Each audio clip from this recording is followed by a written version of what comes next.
নালন্দা, তক্ষশিলা, বিক্রমশিলা প্রভৃতি বিশ্ববিদ্যালয় এবং আমাদের পার্শ্ববর্তী নবদ্বীপ, সেখানে প্রচুর স্কলার কিন্তু তারা শিক্ষা অর্জন করতে আসতেন। ন্যায়রত্ন ছিলেন এখানে, তার কাছে সার্বভৌম ছিলেন, তাদের কাছে প্রচুর তর্কবিদ্যা শিখতে কিন্তু প্রচুর বাইরে থেকে মানুষ আসতেন। তাহলে এই ভারতবর্ষে কিন্তু শিক্ষার একটা সুমহান ঐতিহ্য রয়েছে। মাঝখানে কি হলো, কিছুটা সময় আমরা ব্রেন ড্রেন কথাটা শুনতে পেলাম যে আমাদের শিক্ষা অর্জনের জন্য বাইরে যাচ্ছে এবং সেখান থেকে তারা দেশে ফিরছে না।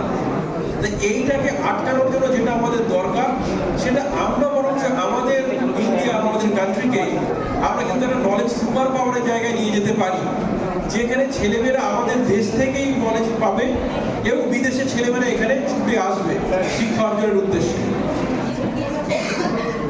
নেক্সট যেটা রয়েছে, আমাদের এডুকেশনটাকে একটু অন্যভাবে ভাবার চিন্তা ভাবনা চলছে। লার্নার সেন্টার, অর্থাৎ এডুকেশনটা হবে লার্নার সেন্টার। আমরা তো টিচার সেন্ট্রিক এডুকেশন দেখি, অর্থাৎ teacher as a Sage on a stage, অর্থাৎ উনি স্টেজে দাঁড়িয়ে একজন সন্ন্যাসীর মতো দাঁড়িয়ে লেকচার দিয়ে যাবেন, শুধু lecture method. Presently it is not so. এখন যদি আমরা মনে করি যে উই আর দ্য টিচার, তাহলে আমরা কিন্তু নিজেদেরকে হিউমিলিয়েট করব। নাও উই আর ফেলিসিটেটার, আমরা ফেলিসিটেট করব বাচ্চাদের। উইথ রিসার্চার, আমরা রিসার্চ করব। আমাদের এই জায়গাগুলো ভাবতে হবে। ফ্রেন্ড ফিলোসফার গাইড তো আছে। সো বেটার টু সে, এখন টিচার মানে কিন্তু লার্নার বাই সাইট।